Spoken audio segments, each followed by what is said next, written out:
सदर कथेचे सर्व कॉपीराइट्स हे मूळ लेखकाकडे म्हणजेच माझ्याकडे असल्याने त्याचे उल्लंघन झाल्यास कायदेशीर कारवाई करण्यात येईल हे लक्षात असू द्या. आशा आहे की आजची कथा सुरू करण्याआधी तुम्ही रहस्य उलगडताना या चॅनलला सबस्क्राईब केले असेलच. चला आजच्या कथेला सुरुवात करूया. कथेचं नाव आहे उशीर. कधीकधी उशीर होतो आणि त्याची फार मोठी किंमत मोजावी लागते. चूक कोणाची हा विचार कितीही केला तरी काही फायदा नसतो. आता तुम्ही म्हणाल की इतकं काय झालं, कशाला उशीर झाला? तर ऐका. आज 13 तारीख, रात्रीचे 11 वाजलेत. दूर कुठेतरी टोले पडत आहेत. 20 वर्ष झाली त्या गोष्टीला, पण आजही मला तो दिवस अगदी स्पष्ट आठवतो. नियतीच्या मनात काय होतं कुणास ठाऊक, पण निमित्त मात्र मी ठरलो. त्या दिवशी 12 तारीख होती. शनिवार होता. सुट्टी असल्याने मी जरा आरामात उठलो. आरामात पेपर वाचत बसलो होतो तेव्हा घरातला फोन वाजला. हॅलो, सतीश पाटील आहेत का?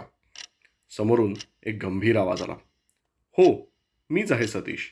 काय काम होतं? आपण कोण ते नाही सांगितलं, मी म्हटलं. अरे वा, आपणच सतीश आहात हे उत्तम झालं. थेट तुमच्याशी बोलायची इच्छा होती, समोरची व्यक्ती म्हणाली. अहो, तुम्ही कोण आहात ते सांगा, नाहीतर मी फोन ठेवतोय, मी जरा रागातच बोललो. माफ करा, माफ करा, मी ॲडव्होकेट देशमुख बोलतोय, देशमुख म्हणाले. ॲडव्होकेट? माझा आवाज आता थोडा बदलला. अहो सतीश साहेब, चिंता करण्यासारखं काही नाही. उलट तुम्हाला फायदा झाल्याचं कळवायला मी फोन केलाय, ते सांगत होते. मला फायदा झालाय? जरा नीट सांगा हो, मी म्हटलं. तुम्हाला कॅप्टन राजेश वज्रे हे नाव माहीत असेलच, ते म्हणाले. राजेश वज्रे? हां हां, ते माझे दूरचे काका लागतात. ते नौदलात आहेत ना. खूप खूप वर्षापूर्वी मी लहान असताना माझ्या 5व्या वाढदिवसाला ते येऊन गेले होते. त्यांच्याबद्दल बाबा जुन्या आठवणी सांगताना कधी कधी बोलतात, पण तसा आमचा ग्रेट काही संबंध नाही. गेल्या 10-12 वर्षात तर अजिबात नाही, मी बोललो. बरं, तुमचे संबंध तुम्हाला ठाऊक. मला कायद्याने दिलेलं काम करणार आणि माझ्या जबाबदारीतून मोकळा होणार, आणि त्यासाठीच मी तुम्हाला फोन केला आहे, ते म्हणाले. कसली जबाबदारी आणि काय बोलताय? जरा सविस्तर सांगा, मी म्हटलं. आता मला जरा कुतूहल वाटू लागलं होतं की हे प्रकरण आहे काय. हे बघा सतीश साहेब, तुमचे हे दूरचे काका आता हयात नाहीत. 1 महिना झाला त्यांना गेल्याला. आता त्यांना कोणी मुलं बाळं नाहीत, त्यामुळे त्यांचं मृत्यूपत्र हे काही माझ्यासाठी फार अर्जंट काम नव्हतं. त्यांनी त्यांची जी काही मालमत्ता होती ती त्यांच्या किरकोळ धंद्यातील पार्टनर, एक सेवाभावी NGO आणि तुम्ही अशा 3 पार्टीजमध्ये वाटून दिली आहे. दुसऱ्या 2 पार्टीमध्ये काय आणि कसं वाटलं गेलं याचा तपशील मी तुम्हाला लेखी पाठवेन. आणि आजच तुम्हाला ज्या वस्तू त्यांच्याकडून मिळाल्या आहेत त्या कुरिअरने पाठवतो आहे. त्या घ्या आणि तसं मला कळवा. बाकी काही व्यवहार नाही, इतकं बोलून ते थांबले. बरं, तुम्हाला कळवतो. आणि हो, धन्यवाद. एवढं बोलून मी फोन ठेवला आणि विचार करू लागलो. मला राजेश काका फारसे आठवत देखील नव्हते, पण त्यांना मलाच का या वस्तू द्याव्याशा वाटल्या हा प्रश्नही होताच. आता मी त्या कुरिअरची वाट पाहू लागलो. नेमकं काय येतंय याची काहीच कल्पना नसल्याने मन अगदी सैरावैरा धावत होतं. शेवटी दुपारी 12 वाजता दारावरची बेल वाजली आणि कुरिअर आलं. एक मोठा बॉक्स होता. मी सही केली आणि बॉक्स ताब्यात घेतला. बॉक्स उघडून बघतो तर एकापेक्षा एक वेगळ्याच वस्तू. काका नौदलात होते हे माहीत होतं, पण त्याहून अधिक काही नाही. मी एक एक करून वस्तू काढायला लागलो, अगदी काळजीपूर्वक. सर्वात आधी एक ग्लोब, पण तो आता असतो तसा नव्हे. हा पितळ्याचा होता, अगदी वेगळा. एक वाळूचं घड्याळ होतं, पण ते नेहमी असतं त्यापेक्षा बरंच मोठं. एक दुर्बीण होती आणि एक नकाशा, फार फार जुना असावा. आणि ह्या सगळ्या वस्तू हळूहळू काढून ठेवता ठेवता माझं लक्ष गेलं ते बॉक्सच्या तळाशी असलेल्या मोठ्या फ्रेमकडे. मी ती पूर्णपणे बाहेर काढली आणि बघत राहिलो. तशी मोठी होती. ते एक तैलचित्र होतं, डेकवर चालू असलेल्या गोष्टींचं. एक खलाशी दुर्बीण घेऊन लांबवर बघतोय. जहाजाचा कप्तान एक पाय दांड्यावर ठेवून समोर बघतोय. आणि मागे टेबलवर 3 खलाशी पत्ते खेळत आहेत. आणि सगळ्याच्या पार्श्वभूमीवर अथांग समुद्र.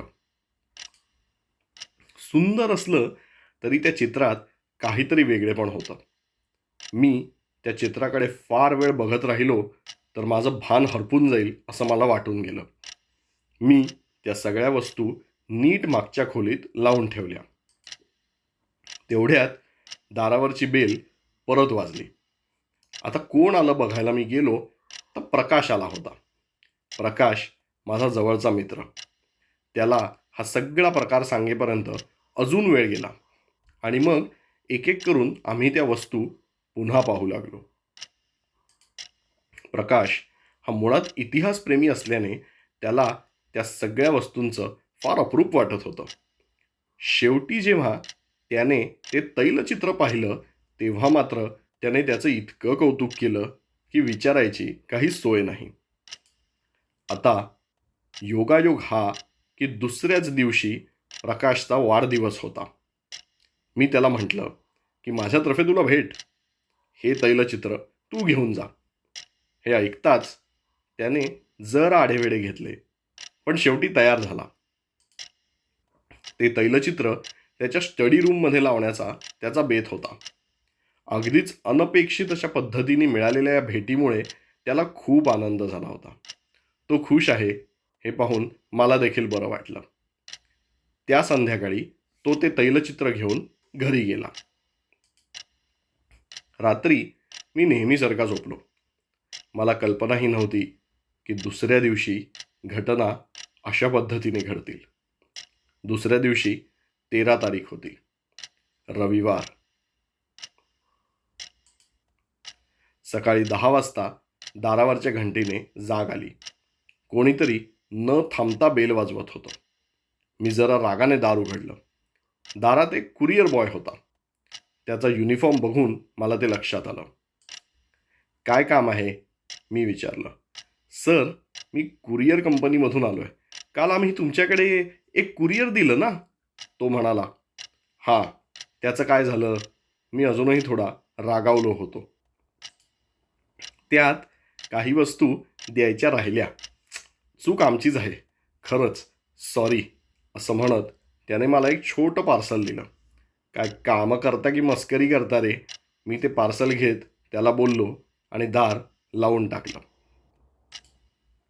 ते पार्सल उघडताच आत एक वही सापडली आणि त्या वहीत प्रत्येक वस्तूबद्दल लिहिलं होतं. तो ग्लोब काकांना कुठे मिळाला, ते वाळूचं घड्याळ त्यांना उझबेकिस्तानमध्ये मिळालं होतं.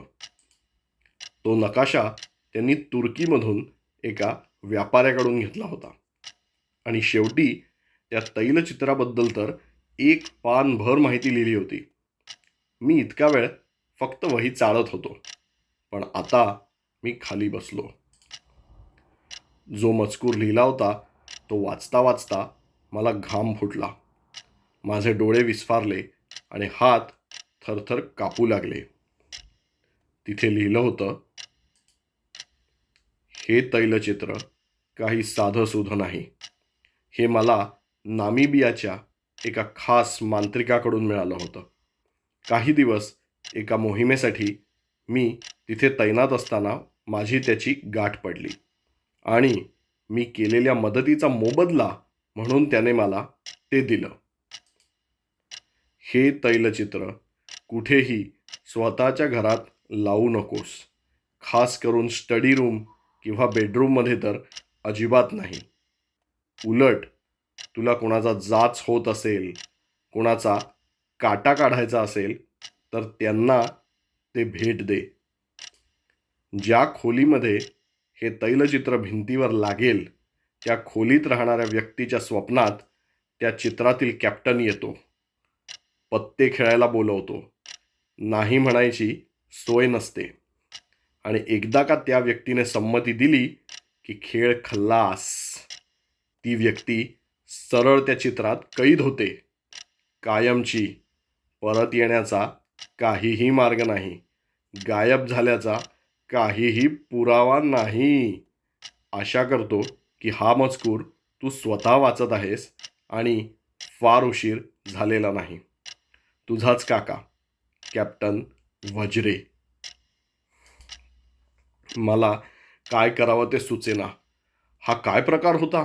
असं कोणी चित्रात कैद होतं? रात्री स्वप्नात कॅप्टन येतो, पत्ते खेळायला बोलवतो? बाप रे. त्या चित्राबद्दल काहीतरी वेगळेपण जाणवलं होतं खरं. पण आता आधी सर्वात महत्त्वाचं होतं प्रकाशला जाऊन सावध करणं. आणि त्याने ते चित्र अजून कुठे लावलं नसलं तर ते चित्र त्याच्याकडून काहीतरी सबब सांगून परत घेणं. मी जसा होतो तसा निघालो. त्याच्या घरी जायला 10 मिनिटे लागली आणि दारापाशी येताच मला पहिला धक्का बसला. दारात पोलिसांची गाडी उभी होती. मी आत गेलो तर प्रकाशची बायको रडत होती. समोर एक पोलीस तक्रार लिहून घेत होता.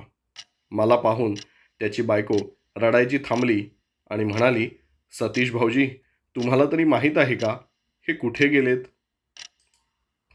म्हणजे नेमकं काय झालंय? मी घाबरत विचारलं. काय सांगू हो भाऊजी, ते गायब झालेत. रात्री स्टडी रूममध्ये पुस्तक वाचत बसले होते. मी 11 वाजता झोपायला गेले तेव्हा हे अजून बेडरूममध्ये आले नव्हते. वाचन करत असतील असं समजून मी झोपून गेले. सकाळी बघते तर बेडवर माझ्या बाजूला नव्हते. घरात सगळीकडे पाहिलं. त्यांच्या स्टडी रूमचं तर दार तोडून आम्ही आत गेलो, तिथेही नाही आहेत. असे कसे गायब झाले? असं सांगून त्या पुन्हा रडू लागल्या. माझं तर डोकं चालेनासं झालं. एक हवालदार स्टडी रूमची झडती घेत होता. मी बघायला गेलो आणि सगळीकडे बघता बघता अचानक समोर ते तैलचित्र भिंतीवर पाहून घाबरलो. घामाच्या असंख्य धारा माझ्या अंगावरून वाहू लागल्या.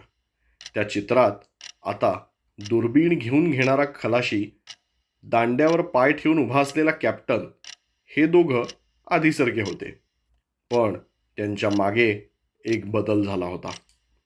आता चित्रात 4 लोक पत्ते खेळत होते. 3 खलाशी आणि चौथी व्यक्ती पाठमोरी बसली होती. ती व्यक्ती कोण होती हे न ओळखण्या इतपत मूर्ख मी नक्कीच नव्हतो. हे काय होऊन बसलं? चूक कोणाची? माझी की मी ते तैलचित्र त्याला भेट दिलं? की त्या कुरिअर कंपनीची?